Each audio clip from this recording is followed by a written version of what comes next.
Podemos começar. Boa tarde. Vamos continuar com o nosso evento e agora com a palestra do professor Dr. Paulo Marcondes. A palestra vai ser sobre como se tornar um professor do século XXI, utilizando as novas tecnologias na educação das profissões da saúde. Médico, concluiu mestrado e doutorado em Engenharia Biomédica para a Faculdade de Engenharia Elétrica e Computação da Universidade Estadual de Campinas, o mestrado pelo Departamento da Educação Médica da Faculdade de Medicina da Universidade de Illinois, em Chicago. Atualmente é diretor do Instituto Educater, em São Paulo, e coordenador do curso de Medicina do Centro Universitário de Rio Preto. Foi diretor executivo de Medicina do Grupo AFIA Educacional e professor do curso de Medicina na Faculdade de Medicina de Itajubá.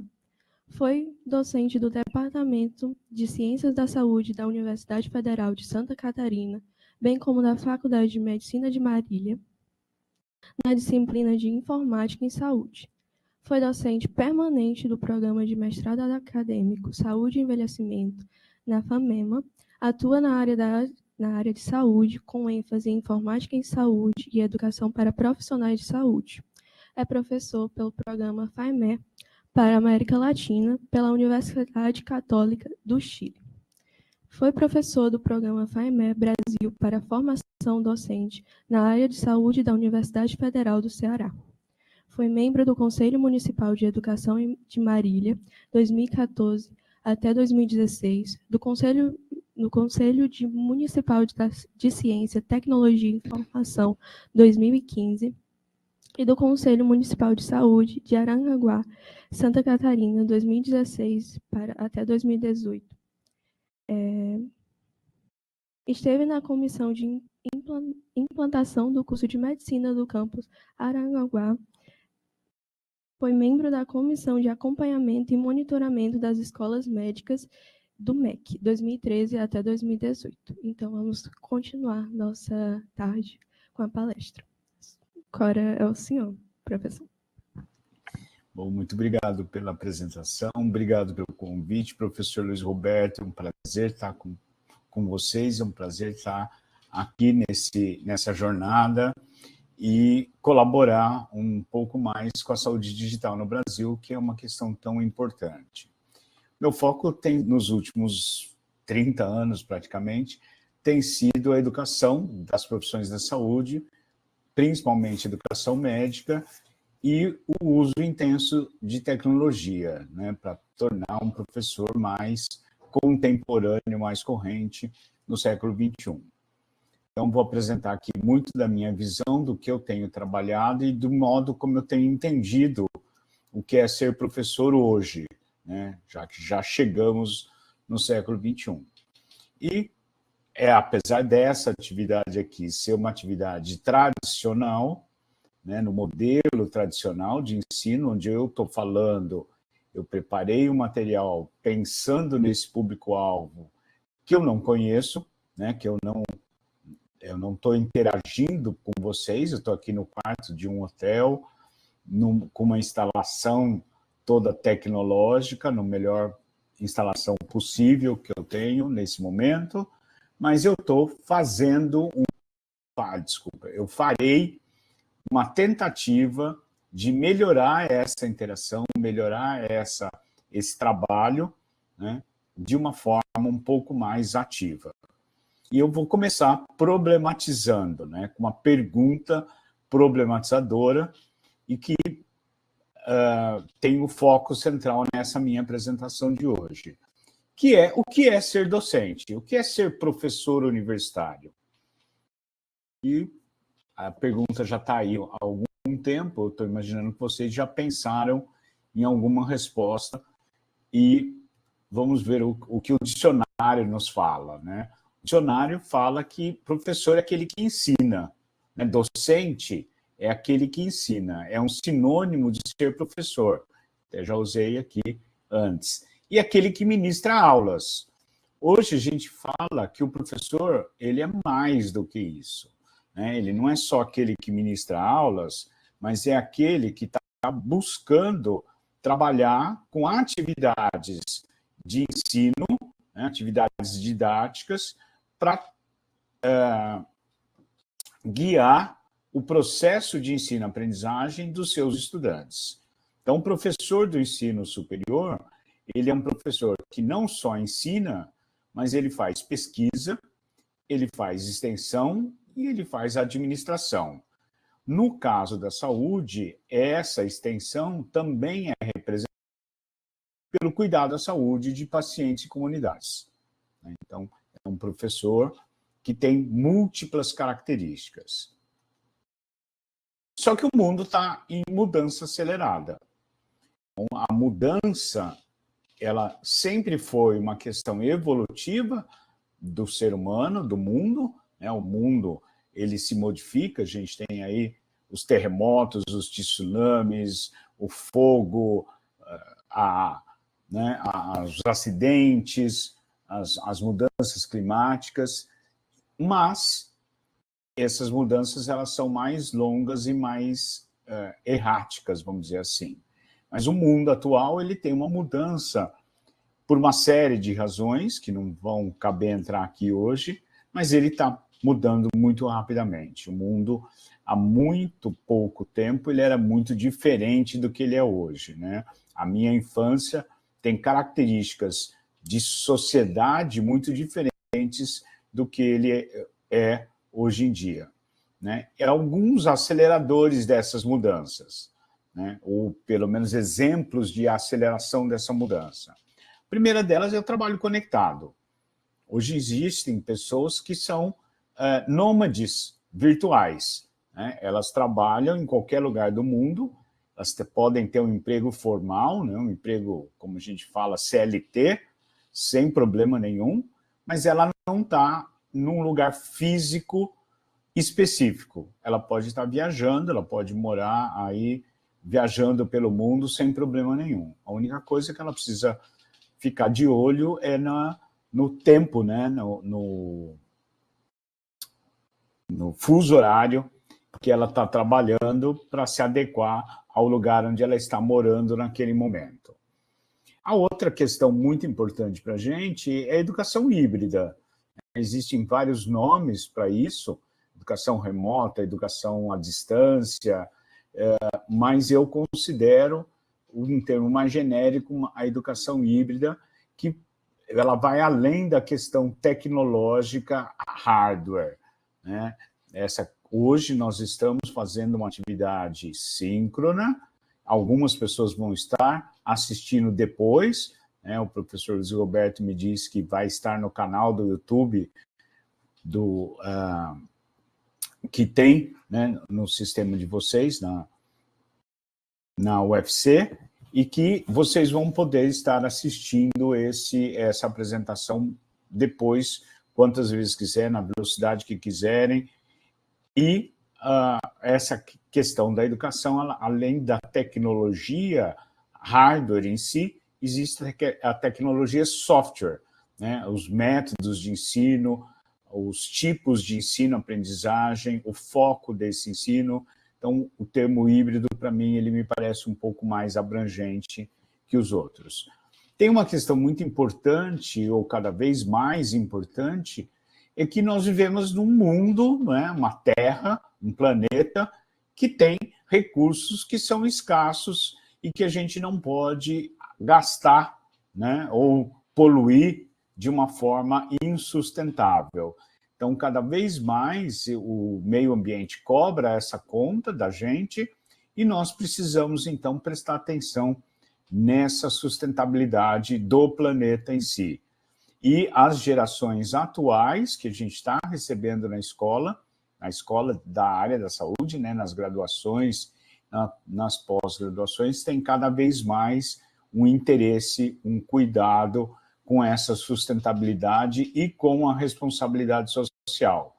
Cada vez mais a escola se prepara para aceitar públicos diversos daquela norma, daquele padrão normal que existia antes, né?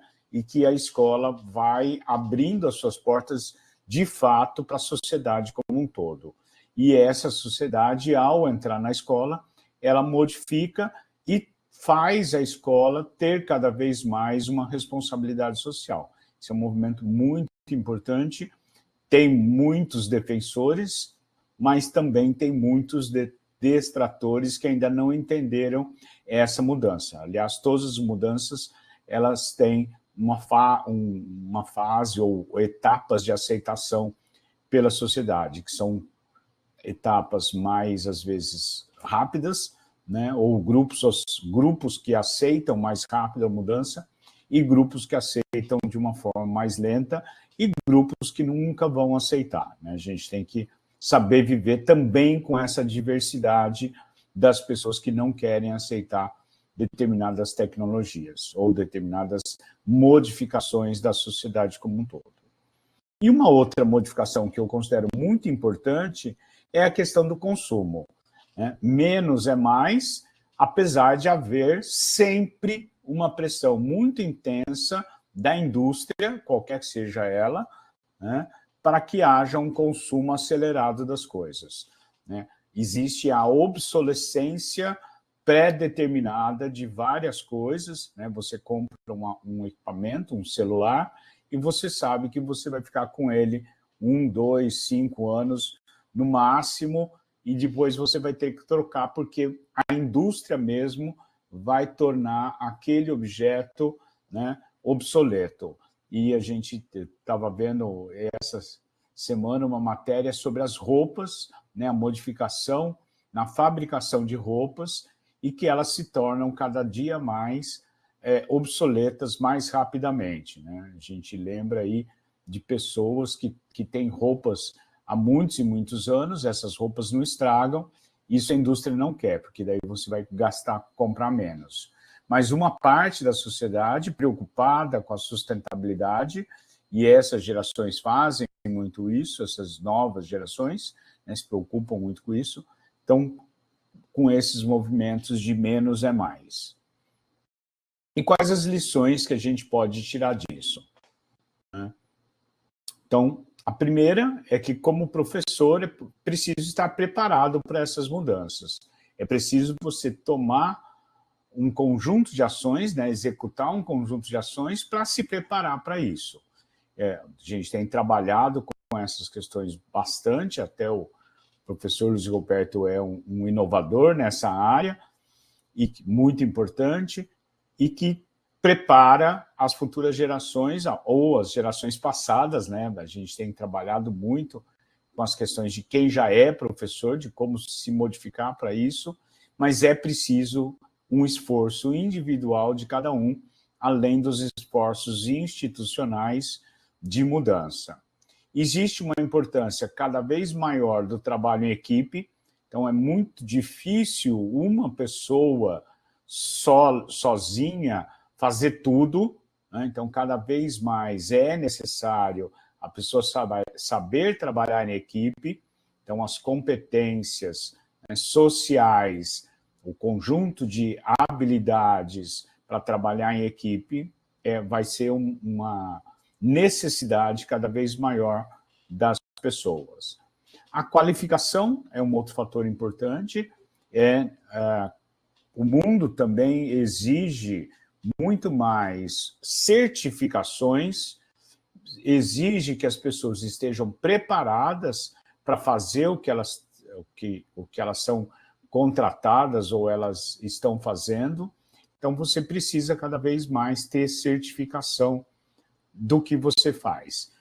A questão é que você pode ter o que a gente chama de microcertificação. Então, você é certificado para fazer uma coisa muito pontual, diferente dos profissionais generalistas que a gente tinha no passado. Então, pega qualquer profissão da saúde, pega odontologia, né? O cirurgião dentista, no passado, ele fazia tudo o que estava disposto para ele dentro da categoria profissional. Hoje é muito difícil você encontrar um cirurgião dentista que seja, né, generalista desse jeito.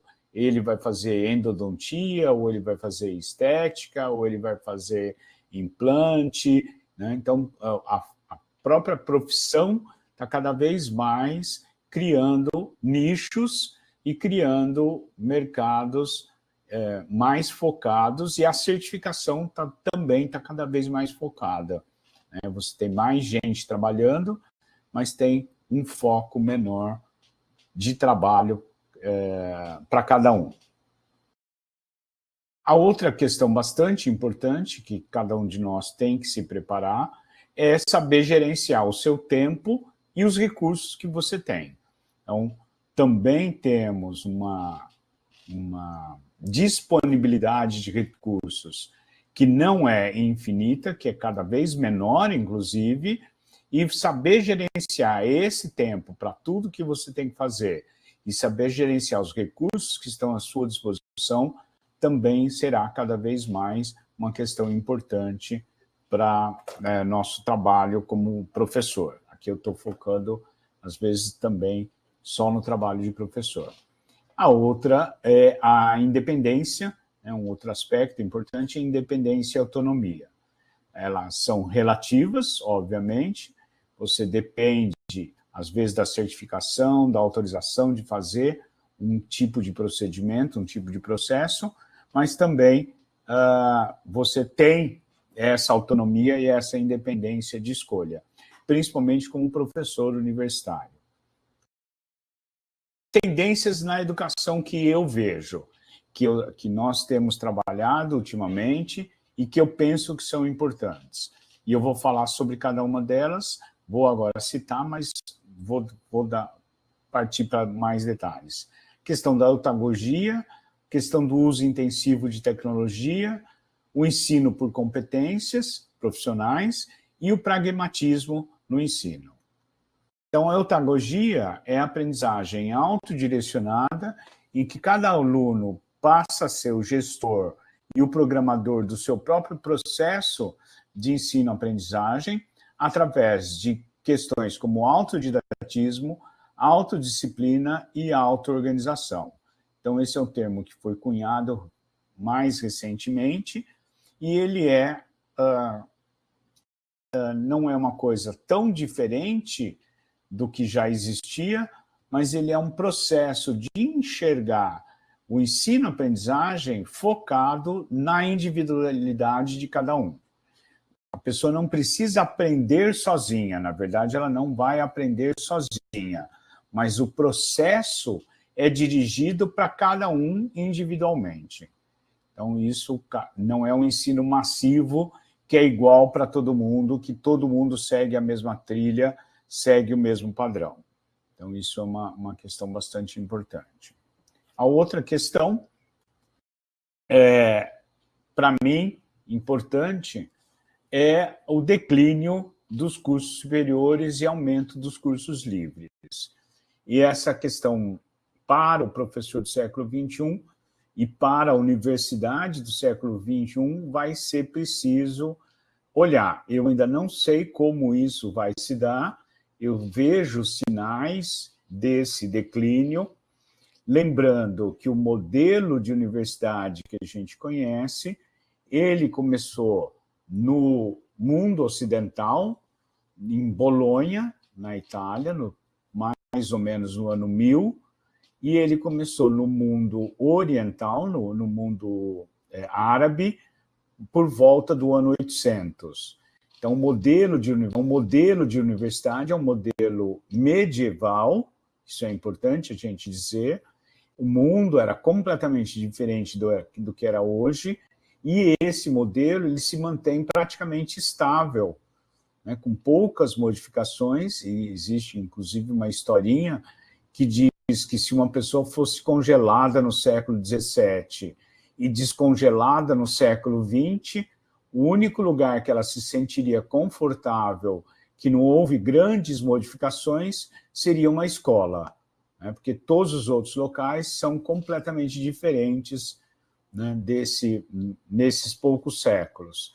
E aqui a gente está pensando em quase milhares de anos, né? Quase 1000 anos, aí, e a escola se mantém com o mesmo formato. E a geração atual, ela não quer estudar 5, 6 anos, coisas que não lhe interessam, coisas que elas sabem que não vão ser utilizadas e que não vão ser aplicadas na sua carreira profissional e que depois elas vão ter que esquecer e aprender a trabalhar naquela questão mais focada, naquela questão mais específica.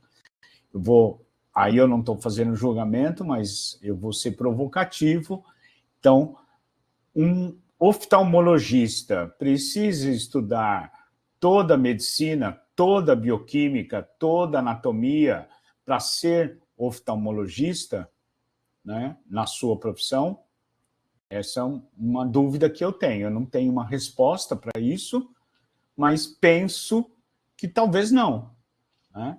E outra coisa, um enfermeiro precisa estudar 5 anos, fazer uma formação de alta qualidade, como é feita hoje, para ir para o mundo do trabalho e ganhar um salário que é menor do que uma manicure que faz unha de gel, que faz um curso rápido aí de alguns meses ou algumas semanas. Então, esse tipo de coisa, as gerações atuais fazem essa consideração e estão cada vez mais questionando a graduação e o modelo de universidade. Se vale a pena investir tanto num modelo que não responde às suas necessidades, né? Então, aqui alguns números para a gente pensar, né? Houve uma queda de 15,6% nos ingressantes de curso superior, de acordo com o censo de 2020, já é uma informação um pouco antiga, mas isso é uma realidade, né? E houve um aumento de 25,7% de ingressantes em cursos de educação à distância. Então, os cursos presenciais estão diminuindo, os cursos EAD estão aumentando. E há um aumento de 428% desde 1910, né? Desde 2010, desculpa, 1910 nem existia, né? Desde 2010 nos cursos de educação à distância, enquanto nos cursos presenciais houve uma queda de quase 14%. E eu me pergunto, né, o que tem mudado nessa geração? Então, vou dar um exemplo aqui do Francisco. Francisco é um apaixonado por música e essa é a coleção de música, de discos que o Francisco tem. Ele está até aqui com um álbum duplo na mão, olhando o álbum. Ele tem uma coleção aí de milhares de discos. Alguns de vocês talvez nem tenham nunca pego um LP, né, um long play, como são esses discos aí. Na ponta da cabeça do Francisco está aí o tocador de LPs, né, o que a gente chamava antigamente de vitrola. Hoje, isso aqui está completamente desnecessário, né? Essas gravadoras que ganhavam milhões de dólares por ano, né? Aqui tem uma série de selos de gravadoras, algumas delas ainda existem, outras deixaram de existir e perderam a sua importância. E um músico, quando queria entrar no mundo artístico, né, aparecer para a sociedade, ele tinha que quase que vender a alma para uma gravadora dessa. A gente tem aí vários filmes de artistas que, né, quase que se prostituíram para poder ficar em destaque nas gravadoras, né? A gente tem várias histórias recentes filmadas de pessoas que fizeram isso para poder estar associadas a uma dessas gravadoras. E hoje, esse mercado foi completamente modificado por aplicativos, né? Por sistemas que são online e que eu não preciso comprar mais LP nenhum. Eu tenho até gratuitamente pela minha conta TIM, ela dá para mim o Deezer de graça, e eu posso ouvir qualquer música em qualquer lugar, sem gastar nada de dinheiro, né? Porque tem um micropagamento do Deezer para os artistas, para as gravadoras, e algumas pessoas, tem um colega nosso, professor de medicina, acabou de ganhar, inclusive, uma eleição para chefe de departamento, hoje eu recebi a informação, e ele colocou um conjunto de músicas que ele gravou no Spotify. Né? Então, as músicas que ele gravou estão disponíveis, ele não precisou fazer acordo com nenhuma gravadora para colocar as músicas. E a gente tem outros exemplos disso, a gente tem exemplo de carro com o Uber, a gente tem exemplo de hospedagem com Airbnb, a gente tem exemplo de ônibus, aqui eu uso bastante o Boozer, que é um sistema de ônibus que você contrata, né? Eu não preciso pegar um ônibus comercial, etc. E a educação? A educação está nesse mundo já, não sei se vocês conhecem, mas esse aqui é o maior provedor de cursos que a gente tem. É uma empresa brasileira, mas hoje ela tem sede, se eu não me engano, na Holanda, inclusive. É uma multinacional brasileira, ela está presente, se eu não me engano, em 180 países, e ela permite que qualquer pessoa venda cursos de qualquer tamanho. Então, eu, por exemplo, vendi através dela um curso de especialização. O Instituto Educator fez um acordo com uma instituição de ensino superior, nós fizemos em parceria um curso de especialização para se tornar professor do século XXI e vendemos o curso através desse mercado chamado Hotmart. Hoje, né? Hoje não. Hoje ela representa uma das maiores empresas de venda de cursos. Ela teve em 2025, desculpa, em 2023, cerca de 1 bilhão de dólares de venda, né, de lucro líquido de cursos em 185 países, e ela foi considerada, em 2021, um unicórnio, ou seja, uma empresa, uma startup brasileira que recebeu aportes financeiros de milhões, né, de reais para crescer. E ela estima, né, eu assisti uma palestra de um dos diretores dessa empresa o ano passado, e ela estima que esse mercado será de 350 bilhões de dólares em 2026, ou seja, daqui a 2 anos. Então, esses números já são antigos, mas eu não tenho números novos deles, não tenho acompanhado mais esse mercado tão de perto, mas essa é uma questão importante, ela muda a forma de dar cursos. Ela quebra, né, assim, usando um termo menos técnico, ela quebra as pernas da universidade, porque você entra lá, procura um curso, faz um curso e vai aprender. Peraí. E vai aprender e vai até receber uma certificação para fazer um trabalho. É equivalente à universidade? Não, não é equivalente à universidade. É curso de graduação? É curso de pós-graduação? Não, são cursos livres. Mas a pessoa vai ter empregabilidade, que é uma das funções da universidade. A universidade tem uma das suas funções de criar trabalhadores formais, né, com empregabilidade, né, criar profissionais para determinadas profissões. Aqui, a mesma coisa, né? Lembrando que os clientes atuais de uma empresa como a Hotmart, existem outras, né, são pessoas que não são das gerações mais tecnológicas. Ainda as pessoas das gerações ditas nativas digitais ainda nem são os grandes consumidores desse mercado. A hora que essas pessoas entrarem de fato nesse mercado, aí sim vai haver um salto enorme.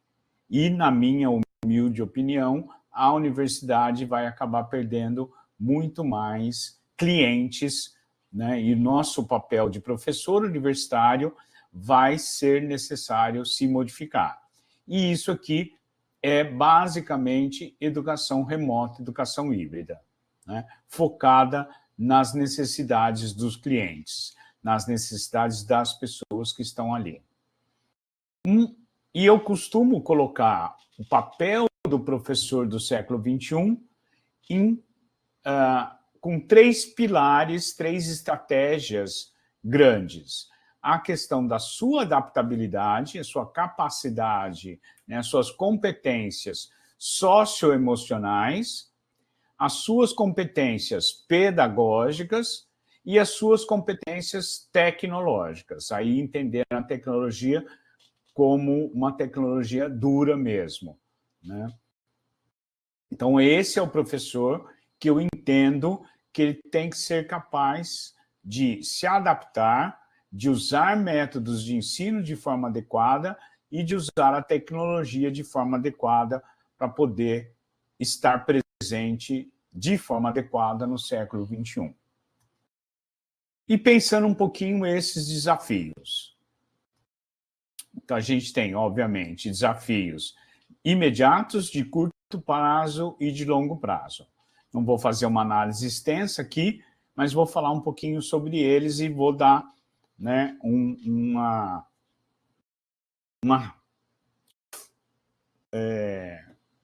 fugiu a palavra.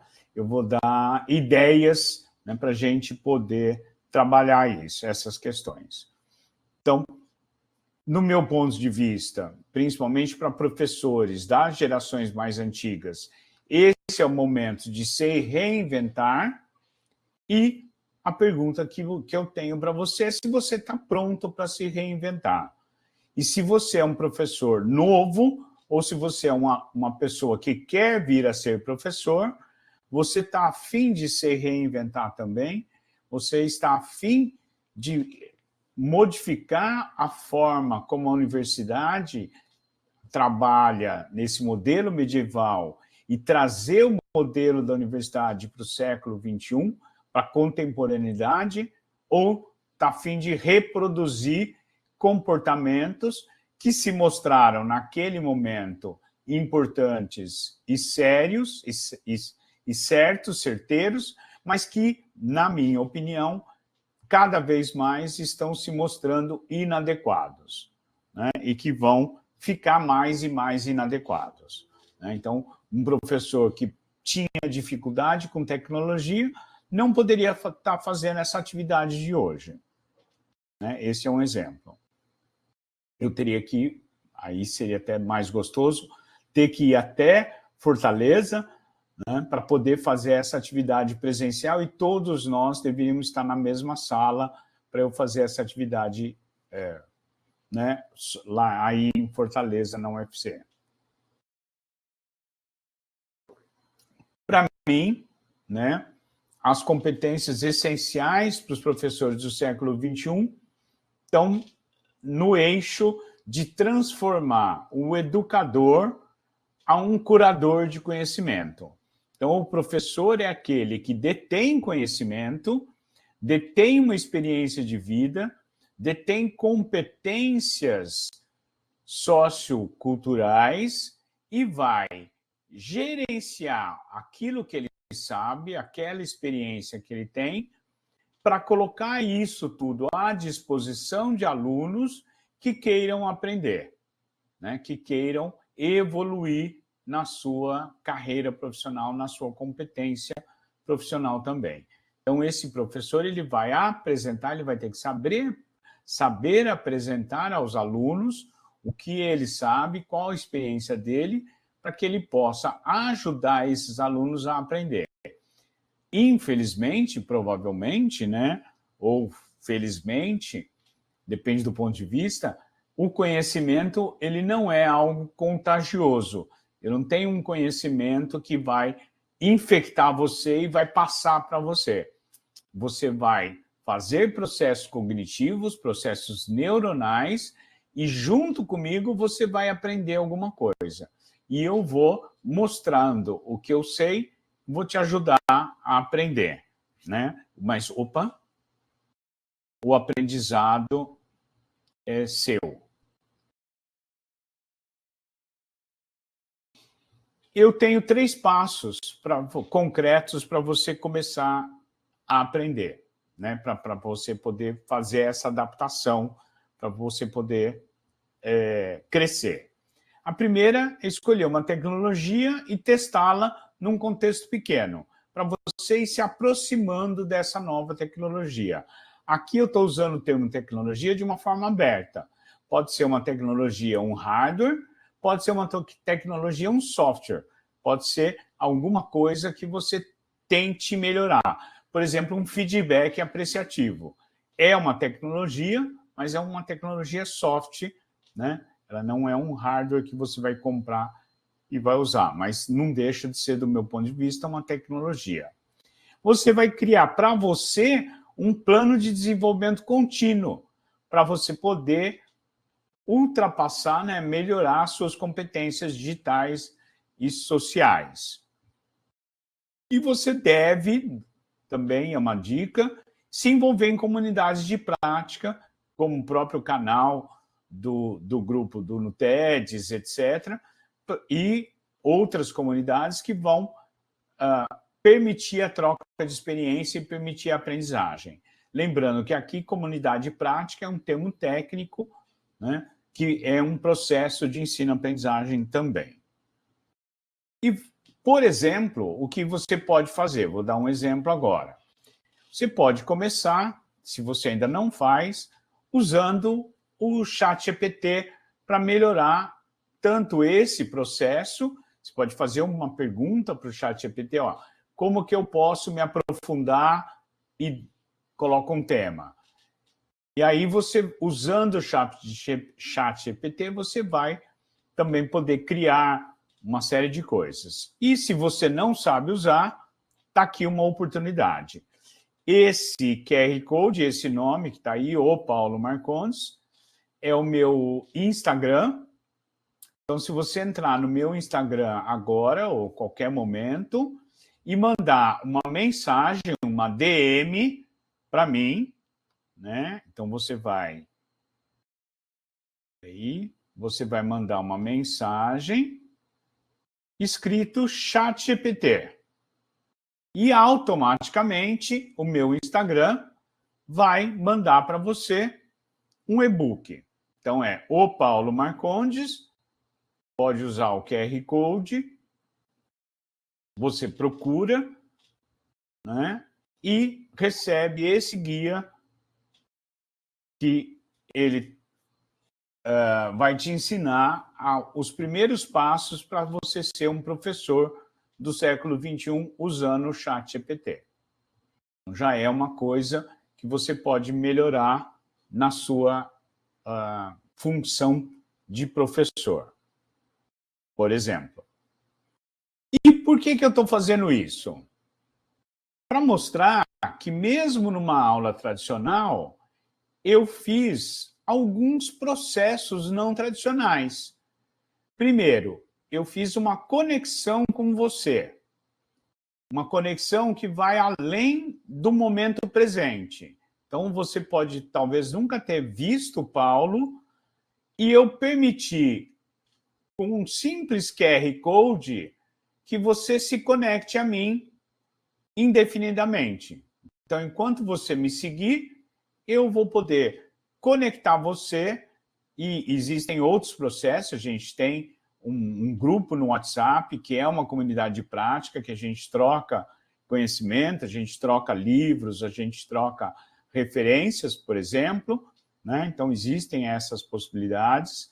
Então, através desse sistema, eu também fiz você estudar mais.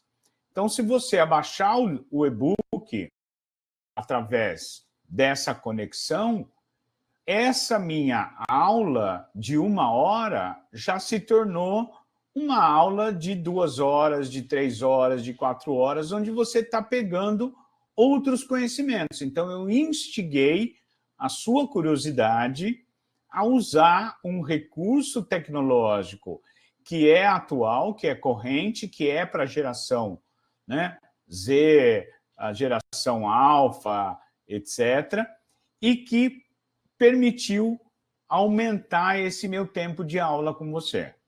Então, só uma coisa, 2 slides, um processo muito simples, eu já aumentei enormemente a porcentagem de matéria, né, de aula que eu estou dando para você nesse momento.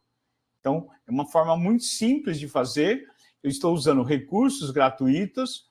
Então, eu fiz o e-book, usei o ChatGPT para fazer o e-book, a foto da capa do livro foi feita com inteligência artificial, é uma sala de aula do futuro, e a conexão é realizada através do ManyChat, que é um aplicativo, pode ser usado gratuitamente, e o Star Rede Social também é de usado gratuito. Então, não usei nada pago para fazer aumentar esse tempo de aula, aumentar a nossa conexão. E para você que não quer baixar o livro, que quer continuar só assistindo essa atividade, eu já dou aqui 4 passos importantes para você criar prompt, que é a forma de você fazer pergunta para qualquer inteligência artificial. Aqui está a ChatGPT, mas vale para qualquer uma. Você define a função. Então, ChatGPT, imagina que você é um jornalista, né? E define o objetivo. E está escrevendo um roteiro de um filme sobre. Defina a regra, né? Use uma linguagem poética, etc., e define um formato. Responda na forma de uma tabela, na forma de um texto de 5 parágrafos, por exemplo. Eu faço muito isso. Então, só com isso você já melhora o uso do ChatGPT, o uso de qualquer inteligência artificial.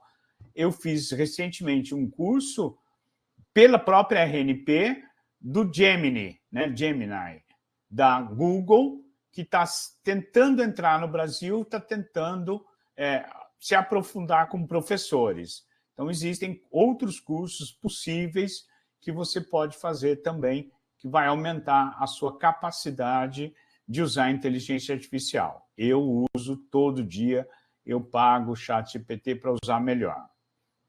Outra questão importante é você entender a questão metodológica, pedagógica. O ensino tradicional, medieval, da universidade, que a gente conhece, ele faz uma aprendizagem informativa.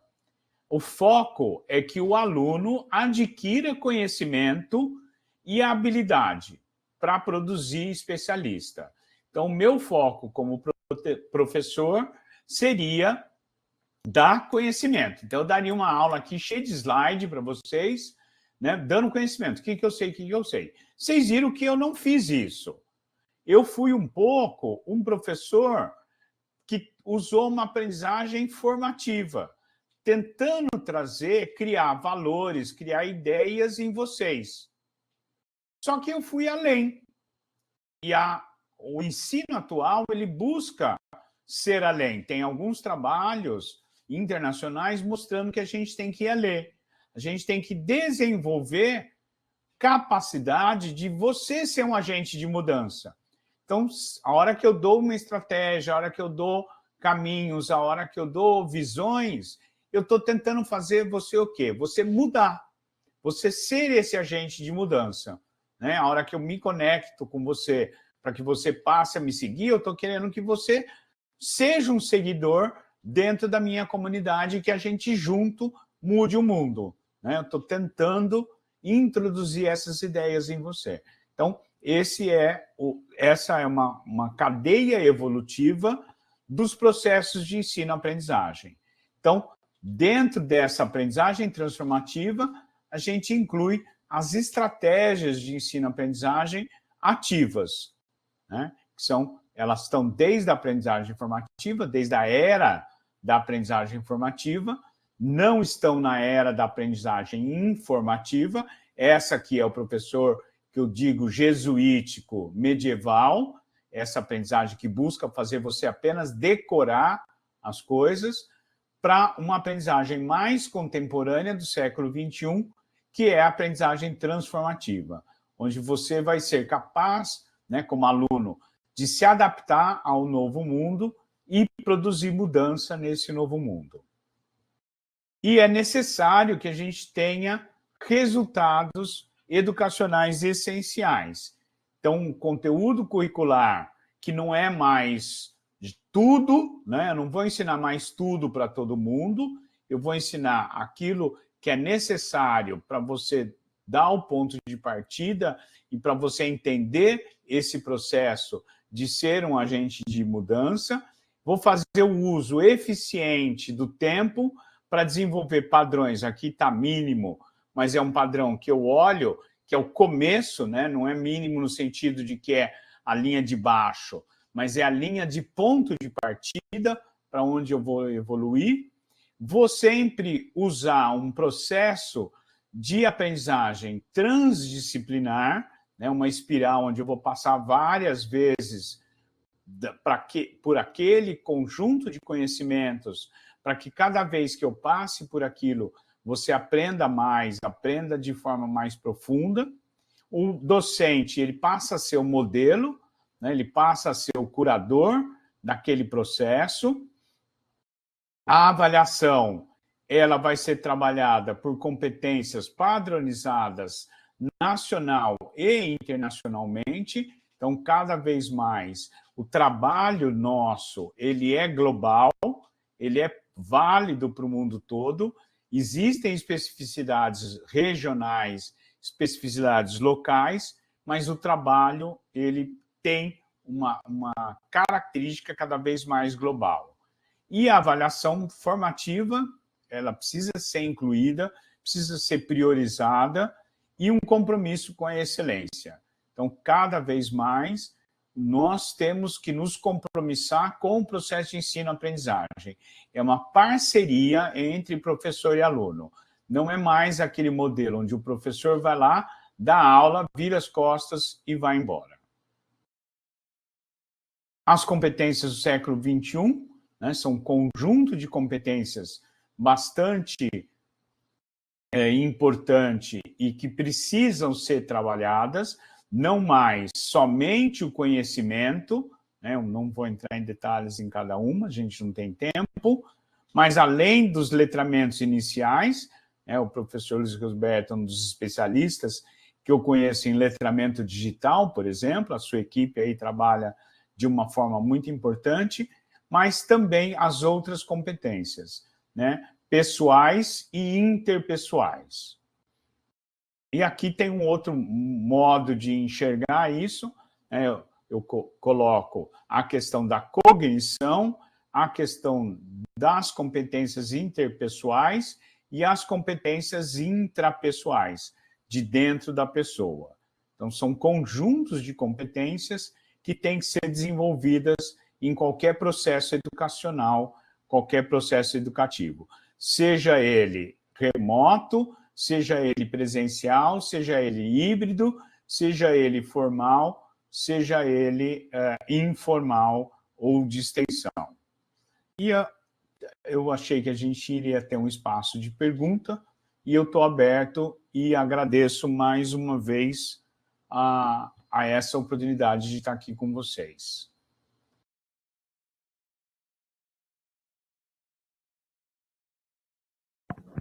Muito obrigada, professor Paulo. Eu agora não sei como que a gente pode fazer uma sessão de perguntas.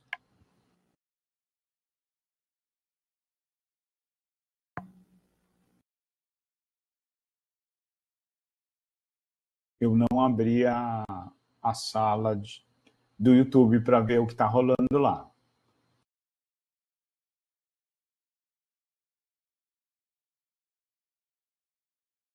Professor, estou acompanhando aqui no YouTube, não temos perguntas por enquanto. Obrigado.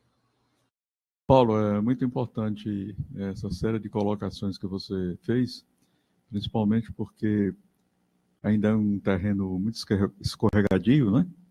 Ainda há uma discussão muito grande e uma coisa que você destacou bem é essa tendência que a saúde, principalmente a educação na área da saúde, tem por ter, talvez, não sei se esse é o principal elemento, uma história muito antiga é também muito conservadora, né?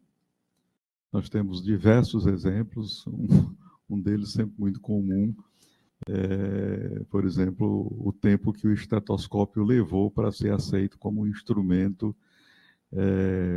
válido para a prática profissional e mudar o hábito de escutar diretamente com o ouvido encostado no tórax do paciente. Você podia botar um instrumento que, inclusive, melhoraria a sua capacidade, né, e a qualidade da sua escuta, né? E é muito interessante também você observar que há anos, né, milênios, que o padrão, né, de ensino ele sofreu poucas alterações e agora essas alterações estão ocorrendo em períodos cada vez menores de tempo, né? Eu costumo sempre, quando dou aula aqui para meus alunos, dizer: vocês não vão ter nenhuma condição de dizer que não querem utilizar os recursos que estão sendo colocados à disposição dentro do contexto da saúde digital. Você não vai ter como dizer que não quer usar isso, que você quer fazer presencialmente. Há muito que dogmas, né, da área da saúde, como medicina se aprende na beira do leito, né, pelas suas colocações aí, medicina hoje se aprende, inclusive, longe da beira do leito. Às vezes você até pode aprender melhor longe, fora da beira do leito, né, porque você hoje tem recursos fantásticos aí, com uma série de possibilidades trazidas pela realidade virtual, pela realidade aumentada, e você pode selecionar a melhor maneira, né, de colocar uma pessoa em um estado imersivo e essa pessoa repetir os treinamentos. E, às vezes, o treinamento na beira do leito foi uma coisa passageira que não deu tempo de você realmente adquirir a necessária formação, necessário aprendizado significativo, né? Quantas e quantas vezes esforços, às vezes, gigantescos de ensino podem não se transformar em aprendizado significativo. Virar simplesmente um aprendizado mecânico para fazer uma prova, ganhar ali uns pontos, né? velho aprendizado bancário, né? E ganhou ali aqueles créditos, você nunca mais vai olhar para aquilo. Ou quando você chega em disciplinas aplicadas, muitas e muitas vezes você tem que obrigatoriamente fazer uma revisão de alguns tópicos de anatomia e de fisiologia, porque aquilo foi dado no começo do curso, o aluno não se lembra mais, né? A persistência, por exemplo, de padrões de ensino ainda muito comprometedores do aprendizado e que até prejudicam que ele ocorra. Você coloca o aluno na sala de aula 8 horas da manhã, e aí ele tem aula de 8 às 9, em seguida, né, um intervalo de 10 minutos, aí ele tem aula de 9h10 às 10 e pouquinho, e aí em seguida ele já tem que sair correndo, porque daqui a pouco chegou a hora de almoçar, e ele vai ter uma aula prática em seguida, e quando chega na hora de almoçar, ele se lembra que tem que almoçar correndo, porque tem que fazer parte de uma liga, porque é onde ele tem a oportunidade de ver alguma coisa mais prática, alguma coisa mais do seu interesse. Ele está fazendo uma disciplina lá que não tem o menor interesse para ele. Ele quer participar da liga de cirurgia plástica, de oftalmologia, ou da liga de cirurgia ortopédica, etc., para ir tendo uma iniciação àquela temática, que é a temática que mais se aproxima do que ele quer fazer quando sair do curso, né? E tudo isso ocorre dobrado, porque à tarde ele vai ter o mesmo conjunto de obrigações e vão fazê-lo repetir aulas teóricas, repetir aulas práticas, etc. e tudo. E todo mundo sabe que a memória de curto prazo, ela realmente é uma memória que não cabe muita coisa, e você sabe que dali a 48 horas, talvez nem 10% do que ele assistiu numa aula de 2 dias antes esteja ainda fazendo parte do seu cabedal de coisas que ele gravou, né? E o aprendizado depende da memória de longo prazo. E a memória de longo prazo não recebe estímulos adequados para que você possa desenvolvê-la, né? Estou aqui com um estúdio de gravação de áudio e vídeo, levei mais de 2 anos para aprontar tudo isso.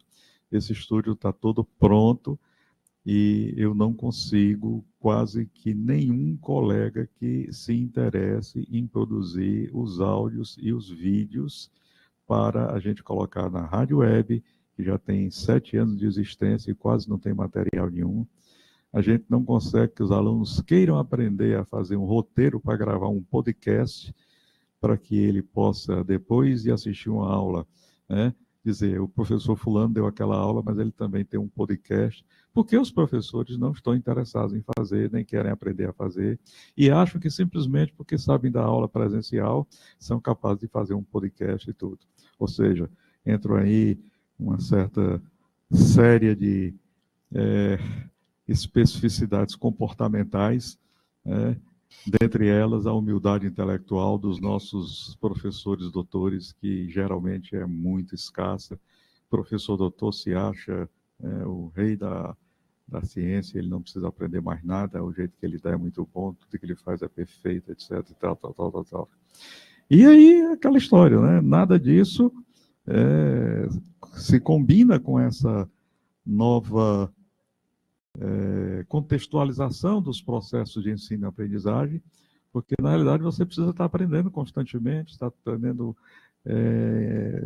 de forma contínua e permanente, e nós sabemos que precisamos continuar o ensino para os profissionais da área da saúde, mas não perguntamos se nós devemos melhorar a maneira como esses profissionais devem cumprir, né?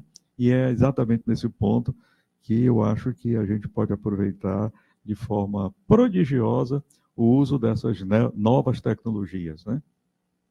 Eu digo muito para os alunos, olha, vocês já pensaram o quanto vocês perdem tempo, né, jogado fora, simplesmente porque esse tempo não é preenchido, não é aproveitado? Você sai daqui para ir para o restaurante universitário. Você, nesse período, né, você poderia assistir um podcast pequeno, e esse podcast lhe ajudar bastante a você melhorar o aprendizado, né, de determinado assunto que foi ministrado, etc. e tudo. Mas quem vai produzir esse podcast? E olhe, veja, você tem que saber o seguinte, existe uma taxonomia para podcast. Não adianta que seja um podcast daquele tipo, podcast mesa de bar, em que senta 5, 6, 7 pessoas junto com a mesa, cada um com o microfone, e começa a bater papo, etc. e tudo. Esse podcast ele pode ser muito bom para você fazer propaganda de alguma coisa, ou contar piada, ou críticas a respeito de músicas ou outras coisas, etc. Provavelmente terá muito interesse para temáticas culturais, etc. e tudo, mas para o aprendizado de algum foco, de alguma coisa, e é bobagem. Eu falo nisso, insisto, e já estou aqui há quase 20 anos nessa luta. Portanto, sim, fico muito feliz em tê-lo aqui, em ouvir a sua experiência de vida, ouvir a sua experiência como uma pessoa que tem sido um dos grandes desenvolvedores do uso das metodologias ativas de ensino e aprendizagem. E hoje, cada vez mais se vê que as tecnologias digitais da informação e das comunicações podem convergir com as metodologias ativas de ensino e aprendizagem para que essas tecnologias digitais tenham um caráter emancipatório, né? No contexto da emancipação intelectual, como você também colocou no início ao falar sobre a importância da eutagogia. Todos nós não podemos hoje fugir à situação de termos, né, uma personalidade digital, de termos uma presença digital. A partir da Web 2.0, não tem mais como você diga que não quer que falem de você, mas você ganhou, tá certo? A oportunidade de vender a sua versão. Então, por que não vender a sua versão, né? E pensar que essa presença digital, essa cidadania digital, traz responsabilidades sociais de grande relevância, às quais nós não podemos fugir. né? Prolongando, inclusive, o espectro e a chance de você, mesmo em épocas mais tardias da sua vida, continuar contribuindo para o coletivo, para a melhoria da sociedade, né? Estou aqui também com a presença de um grande colaborador nosso, o Flávio. E Flávio, quer dizer alguma coisa, acrescentar alguma coisa? Você que é uma pessoa da tecnologia, mas que é professor há muito tempo. Flávio é uma pessoa que trabalha aqui como nosso auxiliar e nosso colaborador. Aliás, é um dos únicos profissionais que a universidade destinou aqui para o núcleo nesses 20 anos, né? Então, e o Flávio é uma pessoa que toca vários instrumentos, inclusive também por ser uma pessoa da área de tecnologia, mas que produz, etc. E é também docente, é formador. Flávio, acrescente alguma coisa para nós aqui? Boa tarde a todos. Eu queria parabenizar o professor Dr. Paulo Marcondes pela maravilhosa explanação, né? E aproveitar e tecer alguns comentários, né, sobre esse desafio de ser professor no século XXI, né? A profissão de ser professor, né, envolve muito essa questão de paixão, né? Eu creio que você ser professor vai mais além do que o simples fazer, mas fazer com amor, né? E especialmente hoje em dia, né, professor, que exige muito, né, atualização tecnológica, né, do professor, e que o professor possa estar atenado, né, nessa evolução, né? Porque mesmo que ele não queira se atualizar, os acadêmicos, os alunos estão se atualizando, né? E de certa forma existe uma cobrança, né? Em cada sala de aula, em cada disciplina, né? Acho que todos nós, né, professores, sentimos cobrados, né, para a gente modificar essa postura, né? E aí o senhor trouxe dicas, né, que nos confronta, né, até essa atitude de mudança, né? Como foi dito aqui, o modelo universitário ele é bastante remoto, né, que tanto na Europa como na parte oriental, e não tem se modificado. Então, até que ponto isso poderia ser mudado, ou até que ponto cada um dos professores poderiam mudar, né? Então, a minha pergunta é, o que... Eu creio que você já tem tecido alguns comentários no sentido de dizer que são vários desafios, né? Mas, assim, o que o senhor vislumbra como um professor ideal, né, do século XXI, né? É aquele que ajuda o aluno a pensar ou aquele que estimula a ele buscar caminhos ou é aquele que aponta caminhos?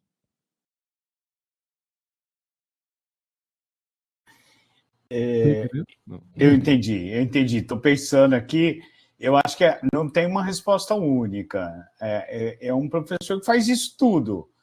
Ele foca na necessidade do seu aluno, de cada um dos seus alunos, né? Então ele tem que estar mais próximo dos seus alunos. Eu não acredito na eficiência, ou melhor dizendo, na efetividade, que eu estou pensando na formação de cada um, né, de processos de massa.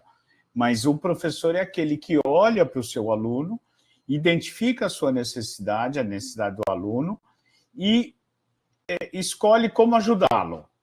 Então, é um professor que guia, é um professor que olha para o seu aluno e respeita a diversidade. Não só porque ele sabe mais, mas ele também respeita o que o aluno sabe. Então, é uma complexidade que vai além desse ensino bancário, como bem o professor Luiz Roberto colocou. Não sei se eu respondi satisfatoriamente, mas é isso aí, é mistura disso tudo. Ok, meu amigo. Olha, eu quero agradecer a sua participação, você enriqueceu bastante a nossa jornada desse ano e, sem dúvida, esses seus ensinamentos serão explorados Professor, de tal forma a que nós possamos... professor Luiz Roberto. Só um minutinho, Sheila, eu estou terminando, estou encerrando aqui para começar a outra parte, viu? Tá, Jô. E, mais uma vez, aproveitar a oportunidade para lhe desejar aí um Feliz Natal, um bom Ano Novo com você, sua família toda, e um abraço muito especial por esta honra de ter o privilégio de tê-lo no meu hall de pessoas amigas e muito queridas. Muito obrigado, Paulo. Eu que agradeço. Muito obrigado pela oportunidade e bom evento para todo mundo. Obrigado. Pronto, essa primeira parte está encerrada e agora nós vamos ter a apresentação de algumas pequenas participações. Sheila, é você, né? Quem toma a frente dessa parte é você. Hein? Sim, eu ia só parabenizar o professor Paulo Marcondes aí por essa brilhante, né, exposição e dizer, professor, que a gente precisa tratar muito bem os nossos docentes, porque eu acho que eles estão se sentindo um pouco alijados nesse processo, né, de tecnicismo ou técnico digital, né, assim, para dentro da educação. Talvez eles se sintam ameaçados, talvez eles não entendam que há uma complementaridade de métodos, né, em que a sua experiência, bagagem, ou então algum tipo de fator transformador que ele colocasse durante as aulas, né, também é importante. Aí eu acredito que quando a gente não conhece algo, a gente tende a temê-lo, a entender um desafio como uma ameaça e não como uma oportunidade de crescimento. Aí eu iria só perguntar o que vocês estão fazendo de estratégia de desenvolvimento docente, porque nós estamos implantando alguns núcleos aqui de desenvolvimento docente dentro dessa área também técnico-digital, né?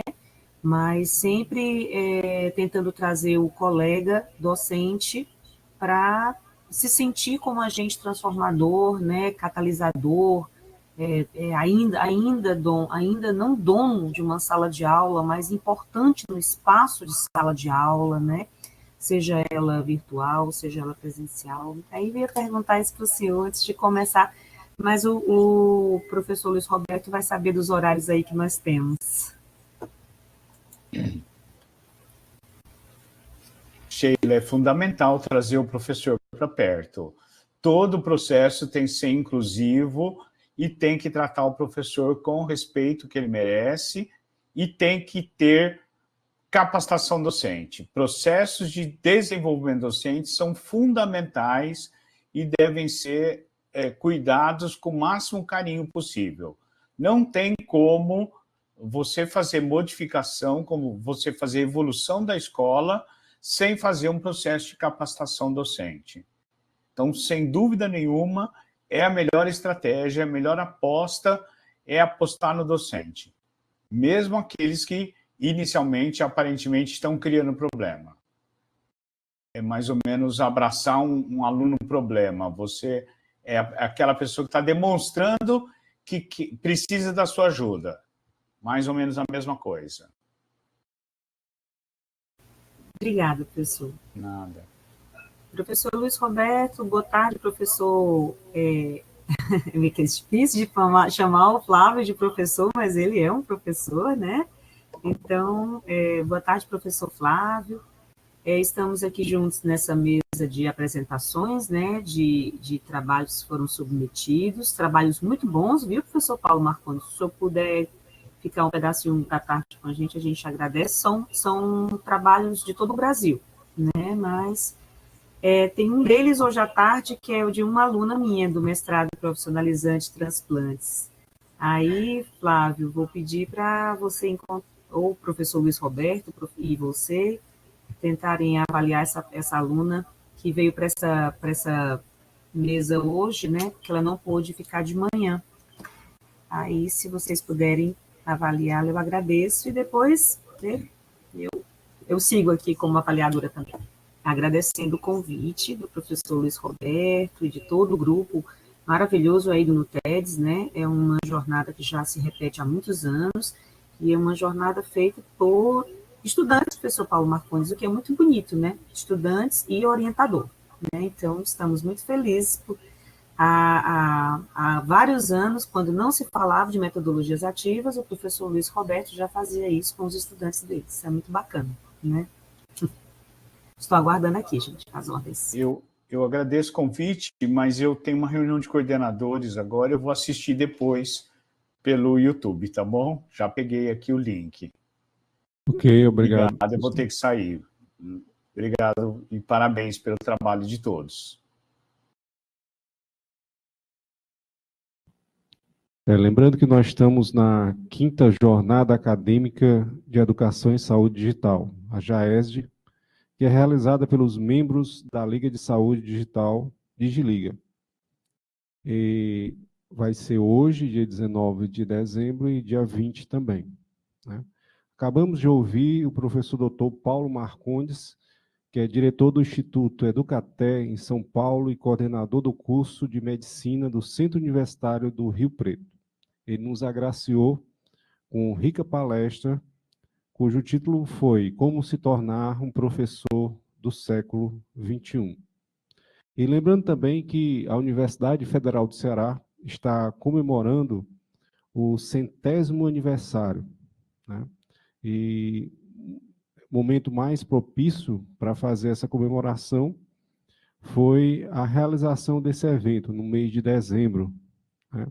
Que é promovido pelos estudantes da Liga de Saúde Digital, DigiLiga, e também é projeto de extensão, orientado pelo professor Dr. Luiz Roberto de Oliveira, e coordenador do Núcleo de Tecnologias de Educação à Distância e Saúde, da Faculdade de Medicina da Universidade Federal do Ceará. Agora nós vamos citar aqui, né, um outro momento, que vai ser o momento da apresentação dos trabalhos que foram enviados aqui para a JAESD, né? Eu vou ler aqui, são teve um trabalho de manhã que não foi possível para a apresentadora, né, trazer devido a problemas técnicos, né? E se ela puder apresentar hoje à tarde, será bem-vinda, né? Foi a Jane. Mas lendo aqui a respeito dos trabalhos que poderão ser apresentados, né, a partir desse momento. Temos aqui o uso da telemedicina ao incentivo da realização do autoexame das mamas.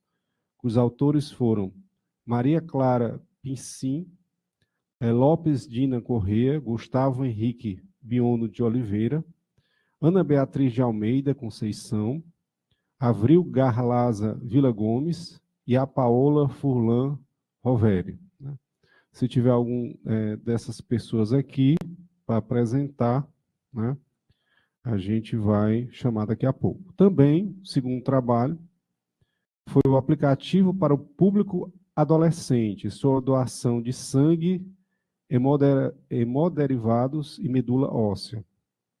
Os autores foram a Jane Oliveira Rodrigues, o Murilo Ribeiro da Paz e a Sheila Márcia de Araújo Fontinella, a professora doutora que acabou de falar, né? Terceiro trabalho foi a inteligência artificial na saúde mental, organizando dados e identificando padrões para potencializar caminhos terapêuticos. Cujo autor é Jefferson Araújo da Silva. O quarto trabalho é plataforma Roblox, como ferramenta para aprendizagem baseada em jogos, na área de morfologia. A autora é Isadora Souza Granato.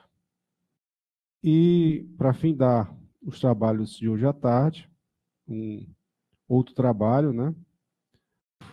O título é O Psicanalista em Rede, Aspectos Técnicos e Éticos do Uso das Mídias Sociais, de autoria de Jaqueline Costa Oliveira. Então, são esses trabalhos, vão ser mediadores, eu que vos falo, né? E também a professora doutora Sheila, que estava há pouco falando, né? Então, professora, fique à vontade, depois da apresentação de cada um desses trabalhos, para poder intermediar, fazer perguntas e algum comentário, né? No nosso meio, nós temos algum desses trabalhos que nós citamos, tem alguém? Se tiver, qualquer um deles pode logo apresentar. Não estou vendo aqui no... Flávio, por enquanto ainda ninguém entrou. Estamos aguardando. Tá. Então, estamos aguardando aqui. Nós temos 6 trabalhos, né? São várias pessoas, mas por enquanto ninguém entrou para apresentá-los. Infelizmente, a gente aguardou aqui os trabalhos que foram escritos, né? Que foram 6 trabalhos escritos, né? Tentamos entrar em contato com todos eles, mas eles não atenderam, né? E também não vieram apresentar aqui os trabalhos, né? E é regra do evento, né? E deixa-se implícito que se a pessoa enviar o resumo, teria que apresentar também, né? Quer falar alguma coisa, doutora Sheila? Estou lhe vendo aqui.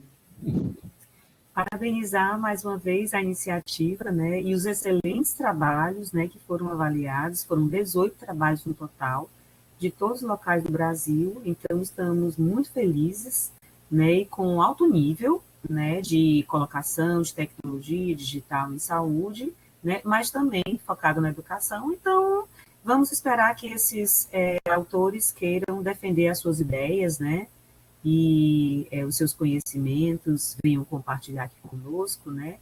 E com todos os mais de 170 inscritos na jornada. Mais uma vez, parabéns.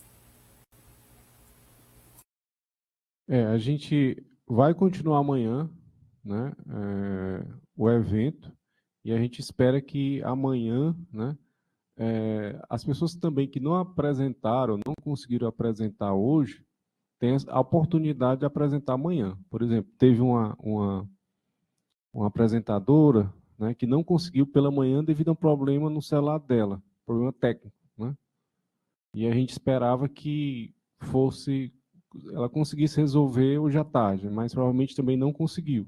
Então, se ela conseguir, de alguma forma, né, superar isso para amanhã, então será bem-vinda, né? Nós estamos aguardando aqui todos os que não conseguiram, né, para poderem também apresentar amanhã, tá certo? No mais, nós queremos agradecer todas as pessoas que cooperaram de alguma forma, direta ou indiretamente, nesse evento, e amanhã de manhã nós iremos prosseguir com as palestras e com os trabalhos enviados. Um grande abraço a todos, né? E aproveita esse momento, né? Eu gostaria de agradecer à professora doutora Sheila, ao professor doutor Luiz Roberto, que está aqui comigo do lado, né? E ao palestrante também, que esteve aqui conosco. Tchau a todos.